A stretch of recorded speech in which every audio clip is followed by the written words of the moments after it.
The FIFA Club World Cup is finally kicking off. It's going to be starting this Sunday. As you all know, Mamelodi Sundowns also is qualified for the competition. This time around, it's a different format. I'm sure some people are surprised. Okay, how does Sundowns play? But they're not CAF champions currently. Pyramid, they lost against Pyramids. I'm sure there's a bit of confusion. That's what we're going to talk about today. We're going to explain that. And welcome back to another video. Don't forget to like, subscribe. If this is your first time jumping onto the video, this is Machine once again, and welcome back to the test line. So yes, man, I'm quite excited. At least there's going to be some sort of football that we're going to be playing. I have been talking about this for a while that we're going to cover it, and for the next couple of weeks, Sundowns is drawn against a very tough group. They're in Group F, and obviously we're hoping at least they'll have a chance to qualify, at least for the last 16. This is the first time, by the way, this kind of format is being played. So I'm thinking they're testing it out because usually it's just the nations who have won the domestic, who have won from their continent. Usually it's just, I think, 4 or 5 teams. They just go straight to the last, what is it, last four, last eight. Then obviously it doesn't last that very long. But this time around, it's going to be 48 teams.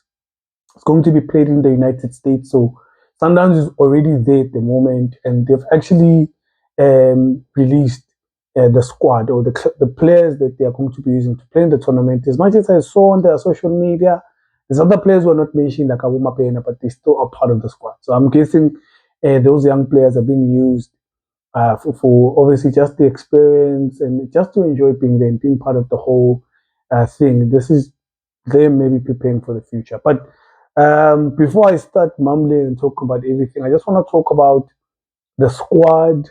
We're going to be covering Sundowns and talk about the possibilities of what might happen. How are they going to?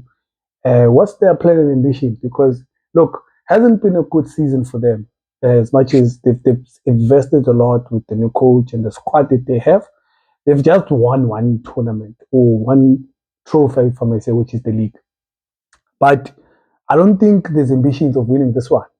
For the coach, maybe it could be a thing of let's go out there and have fun and make history for themselves if they are able to make it as far as they can, which is going to be a bit difficult, man. But I'll dive into that a bit more later in the video. I just want to start where Sundown started and how they've prepared for this tournament. So they've released their squad list this week. So I'm gonna start from the defense, right? So goalkeeping department, as you would know, they have uh, number one, which is Ronan Williams. They chose to use Riyad Peterson, and obviously, usually the Congolese man is usually the second goalkeeper. So they've chosen to take three goalkeepers, which is Onyango.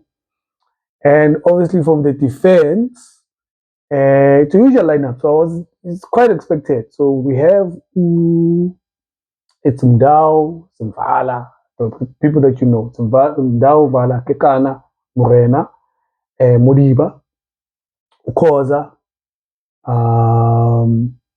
Dibusa. We've got Divine Lunga, I like him. Divine Lunga, I like him. And we've got Cupido, which is surprised. Okay, it's an experienced player. I'm not sure if he's going to get any game time, but obviously you never know. So your midfield as well, you've got Adams, you've got Allende, Zwane, Kulisi. So I'm just reading it off here. So you've got Mkwena obviously in over. So the attack, they have Shadulile, obvious, taking Osades. We have Ribeiro, I think he's part of the forwards. We've got the new signing, who's this guy? Rainers, got Rainers, and they've got Ule Chakuno Matthews. The surprise is Ule Mutiba. So I just want to go through the whole list. So that's the squad they're going to be using, or the players that have registered to play in this tournament.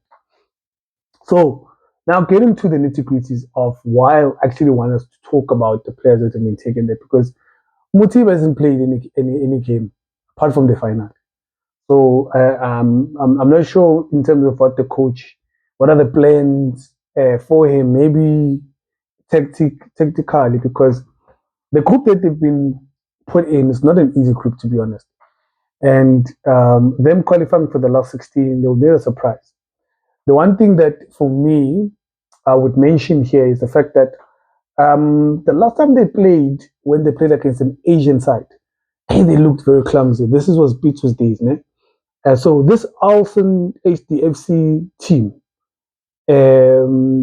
namely they're in Group F, just to mention that, not to just be quick to it or about it. So Sundowns is in Group F. They're playing against Dortmund. They're playing against Fluminense. It's the Brazil side, South American team, very good, and also HDFC, which is an Asian side. Now, it's quite obvious that here to qualify for the last 16, as per normal, top two. Not too sure if they're going to look for the like let's say you're number three and you're the best loser, then you might qualify for the last 16. So that's something that we're going to confirm later on. But my issue with this group is that if they don't play well against Fluminense, they'll put themselves under pressure against Alston. Well, against Dortmund, it's quite obvious. This is a European side, so they are the favorites to qualify for this group. But going back to my point, in the last time that they played in the Club World Cup, they didn't play well against the Asian teams, and European team seems to bully us. So I think for them, it's just a good excursion. Dortmund just signed Uchob Bellingham, so the brother. So I think for them, man, it's just good to test it out in regards to how far they are, because obviously they've been one of the best sides in Africa at the moment. So if you're pinning Al Ahly to, or you naming them as favorites, surely Sunderland should be in that head. But obviously, also what's going to be interesting in how they play. For me, it's going to be interesting if they still stick to the game plan, Shushan Piano, passing game, or he's going to maybe fold and start playing a long ball. I think yes, that's why Sades and Mutiba are actually part of the squad. So it's not an easy group, but the one thing also is a parting shot. And when we look at this group, for me, it's interesting that remember most of the players that we're using here or from Sundowns are the same players that mostly are going to be playing for the national team.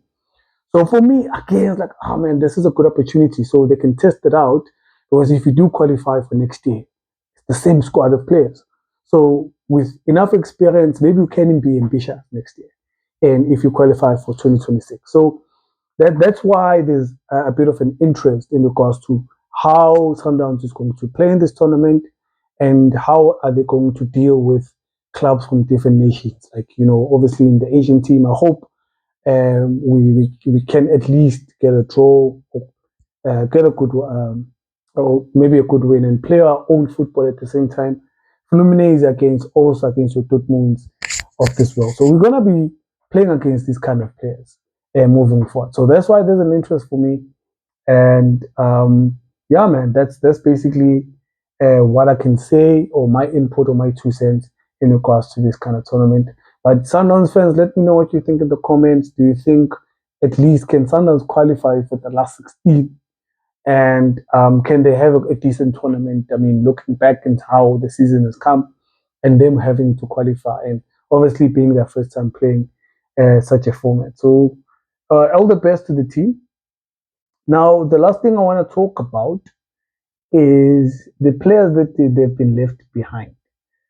So it's off season or it's pre-season, let me say. So obviously, though Sundowns hasn't signed any players, there's been rumors around should Cardoso stay, who's going to be part of the squad next season? Are they planning on signing? Because Sundowns, as you know, they spend in the market. They don't play. We don't know if they scout or raid in South America, or are they going after the same players Pirates and Chiefs are looking for. Namely, Kodisang is not part of the squad, and we've had reports that he's not happy. Suarez apparently is leaving. You've got Matthias Esquaville. He was called back. Apparently was sent on loan to his own club that they bought him from and hasn't been used by Cardoso. Jody Faber, I think he's also on an injury. Zuko Mtunyelwa from Chipa as well. He was not part of the squad. And as you know, it's very tough there because you have Umure and Mudao in competing in that position as well. So those players as well, I guess there's interest in regards to do they stay? Is the clubs having any plans of keeping them? Because obviously they need to refresh the squad. So those are the kind of the signs that we actually look for in regards to when they come back, what kind of plans they might have. So I'm going to be watching them very closely to see what happens here. But yeah, man, I'll leave it there. And thank you for those guys who've been commenting. So let's hear what you think. Do you think the players have been left behind? Maybe there's no plans, and in regards to them playing for the club, and what are the chances you guys think that can Sundowns at least have a good tournament, or are they just getting numbers there? We're here for the comments, and yeah, let's meet again on the next video. This is your boy, Machine once again, signing out.